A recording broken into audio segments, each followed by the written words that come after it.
कि मरने के बाद मुर्दा अपने घर वालों को कितने साल तक याद करता रहता है और रोता रहता है। हमारी आपसे रिक्वेस्ट है कि इस हकीकत को जानने के लिए इस वीडियो को आखिर तक जरूर देखिएगा। मेरे दोस्तों, हम में से हर एक ये जानता है कि ये दुनिया की जिंदगी बस थोड़ी सी है।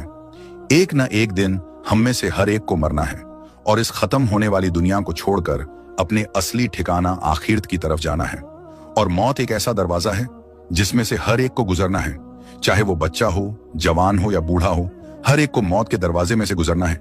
जिस तरह के अल्लाह तबारक व तआला कुरान पाक में इरशाद फरमाता है, कुल्लू नफ्सीन जायक़तुल मौत, कि हर जानदार को मौत का मजा चखना है। यानी हर वो चीज जिसके अंदर जान है उसको एक ना एक दिन मरना है। मेरे दोस्तों, दुनिया और आखिरत के बाद एक और दुनिया है जिसको हम आलम बरज़ख कहते हैं। मरने के बाद और कयामत से पहले तमाम जिन्हों इंसान की रूहों को अपने अमाल के हिसाब से इसमें रहना होता है, और रूह कहीं भी हो जिस्म के साथ उसका कनेक्शन रहता है।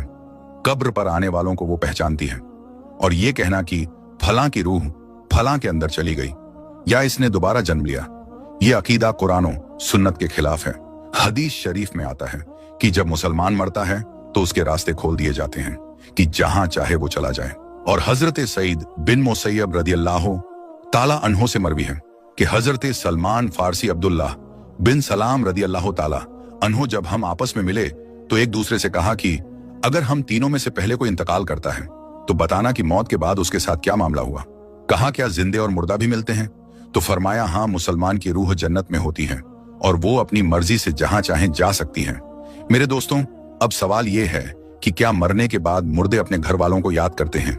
जब किसी इंसान का इंतकाल होता है तो मरने वाले शख्स को यह मालूम होता है कि हम इस दुनिया से इंतकाल होकर आलम बरज़ख में आ गए हैं, और उसको ये सारी चीजें याद होती हैं कि हमारा घर है, मकान है, रिश्तेदार हैं, और हमारे बहन भाई भी हैं, और हमारी एक फैमिली है।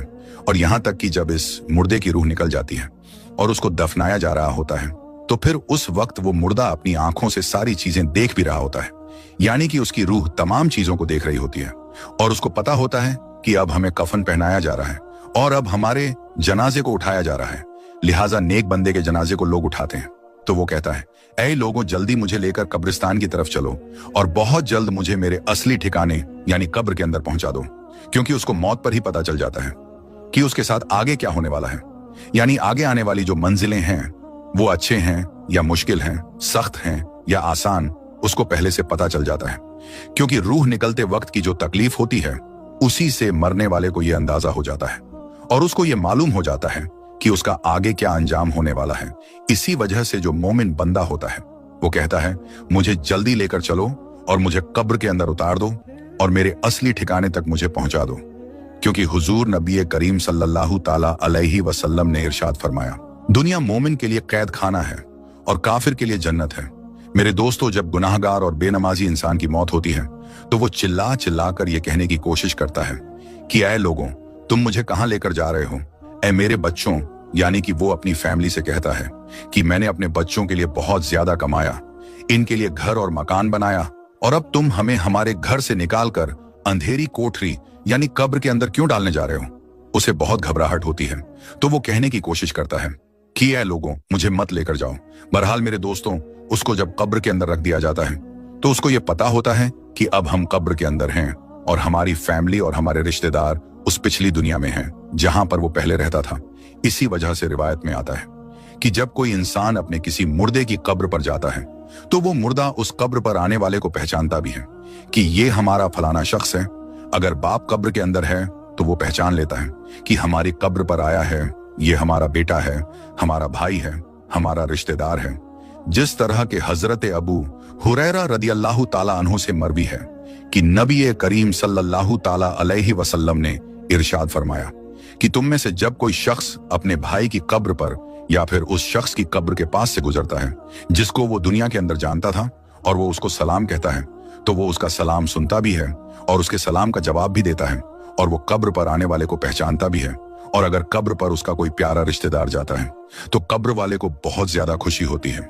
लेकिन अगर मुर्दा गुनहगार होता है और अपने गुनाहों की वजह से सजाएं भुगत रहा होता है तो वो कब्र वालों को पहचान कर भी उसकी तरफ कोई ध्यान नहीं देता, क्योंकि कब्र के अंदर उसकी जिंदगी बहुत कठिन हो जाती है और वो अजाब से परेशान हो रहा होता है। इसी वजह से उसका कब्र पर आने वालों की तरफ ध्यान नहीं होता। और जब हम किसी कब्रिस्तान पर जाते हैं और ये कहते हैं अस्सलामु अलैकुम या अहलल कबूर, तो वो कब्र वाले हमारे सलाम को सुनते भी हैं और हमारे सलाम का जवाब भी देते हैं। और बुखारी शरीफ की हदीस में है कि जब कोई शख्स अपने किसी मरहूम के लिए ईसाले सवाब करता है और जब उस ईसाले सवाब को तोहफा बनाकर उस मुर्दे को पेश किया जाता है तो वो बड़ा खुश होता है और उस वक्त उसको ऐसी खुशी मिलती है कि उससे पहले उसको ऐसी खुशी कभी भी नहीं मिली होती। बहरहाल मेरे दोस्तों, जो गुनहगार बंदा होता है उसे ये दुनिया बहुत याद आती है। वो ये कहता है कि हम बहुत ऐश की जिंदगी में थे, क्योंकि ये दुनिया की जिंदगी उसके लिए जन्नत थी। उसको कब्र के अंदर अजाब हो रहा होता है, इसी वजह से वो अपनी दुनिया की जिंदगी को याद करता है, क्योंकि दुनिया की जिंदगी के अंदर उसको सुख था और दुनिया की जिंदगी के अंदर वो इस तरह के अजाब में गिरफ्तार नहीं था। इसी वजह से गुनाहगार शख्स दुनिया की जिंदगी को याद करता रहता है और अपने घर वालों को याद करता रहता है। इसी वजह से इस्लाम में मरने वालों के लिए ईसाले सवाब करने को कहा गया है, क्योंकि ईसाले सवाब करने से जो गुनहगार होते हैं उनके गुनाहों की बख्शीश होती है और जो नेकोकार होते हैं उनके दर्जे बुलंद होते हैं। लिहाजा हमें हर हाल में अपने मरने वालों को याद रखना चाहिए और उनके लिए ईसाले सवाब करते रहना चाहिए। और हमें चाहिए कि जब हम तौबा व इस्तगफार करें तो हम सिर्फ अपने लिए ही ना करें, बल्कि अपने तमाम रिश्तेदारों और मोमिनों के लिए भी करें। और मेरे दोस्तों, जो नेक बंदा होता है वो दुनिया की जिंदगी को याद नहीं करता, क्योंकि दुनिया की जिंदगी उसके लिए कैद खाना थी और उसके लिए कब्र की जिंदगी यानी कि आलमे बरज़ख की जिंदगी जन्नत होती है, क्योंकि उसके लिए कब्र में जन्नत का बिछौना बिछा दिया जाता है और उसको जन्नती कपड़े पहना दिए जाते हैं और उसकी कब्र को जन्नत के बागों में से एक बाग बना दिया जाता है और उसके कब्र में जन्नत की खिड़की खोल दी जाती है, जिससे जन्नत की खुशबुएं कब्र के अंदर उसको महसूस होती हैं और नेक बंदा बड़ी ही राहतों और सुकून में होता है। इसी वजह से उसको दुनिया की और अपने घर वालों की किसी किस्म की कोई टेंशन और फिक्र और परेशानी नहीं होती, क्योंकि अब वो अपनी उस जिंदगी में होता है जिसके अंदर उसको राहत और सुकून होता है और जिसके अंदर उसको हमेशा हमेशा रहना है। और वो उसी में खुश होता है, क्योंकि वहां पर उसको किसी किस्म की कोई दुख, परेशानी और तकलीफ नहीं होती, बल्कि उसके लिए राहतें ही राहतें होती हैं। और जो गुनहगार बंदा होता है उसको ये दुनिया बहुत याद आती है और वो कब्र के अजाबों से बहुत परेशान होता है। बहरहाल मेरे दोस्तों, जो असल चीज है वो अमल है। जिस तरह के अल्लामा इकबाल कहते हैं कि अमल से बनती है जिंदगी, जन्नत भी और जहन्नम भी। ये खाकी अपनी फितरत में न नूरी है न नारी, अमल पर ये सारी चीजें हैं। अगर इंसान के अमाल अच्छे हैं तो मौत से अच्छा कोई मैसेज नहीं, और अगर इंसान के अमाल खराब हैं तो मौत से बुरा उसके लिए कोई मैसेज नहीं।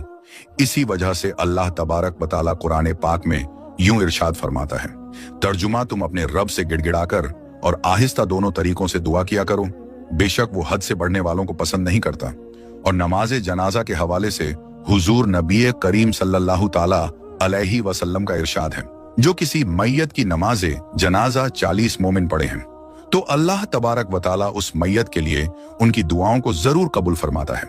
दूसरी रिवायत में है कि आप सल्लल्लाहु ताला अलैहि वसल्लम का इरशाद है, जिस मैयत की नमाजे जनाजा 100 मुसलमान पढ़े और उसके लिए दुआ करें तो उनकी दुआ अल्लाह ताला कबूल फरमाता है। और इमाम इब्ने कय्यिम रहमतुल्लाह अलैह इरशाद फरमाते हैं कि नमाज जनाजा का मकसद मैयत के लिए दुआ करना है, लिहाजा कब्र के पास खड़े होकर मैयत के लिए मगफिरत की दुआ करनी चाहिए। जिस तरह के हजरत अब्दुल्लाह बिन उमर रदियल्लाहु ताला अन्हु से रिवायत है कि नबी करीम सल्लल्लाहु ताला अलैहि वसल्लम जब मैयत को कब्र में रखते तो फरमाते बिस्मिल्लाहि व अला सुन्नती रसूलिल्लाहि सल्लल्लाहु ताला अलैहि वसल्लम, यानी कि अल्लाह तबारक व ताला के नाम से और रसूल अकरम सल्लल्लाहु ताला अलैहि वसल्लम के तरीके पर। और हजरत उस्मान बिन अफ़्फ़ान रदियल्लाहु ताला अन्हु की रिवायत है, वो कहते हैं कि जब रसूलुल्लाह सल्लल्लाहु ताला अलैहि वसल्लम मैयत को दफनाकर फारिग होते तो कब्र पर खड़े होकर फरमाते अपने भाई के लिए मगफिरत की दुआ करो, इसीलिए कि अभी इससे सवाल किए जाएंगे। अल्लाह तबारक व तआला से दुआ है कि अल्लाह तबारक व तआला हमें नेक अमाल करने और गुनाहों से बचने की तौफीक अता फरमाए और अल्लाह तबारक व तआला हमें अपनी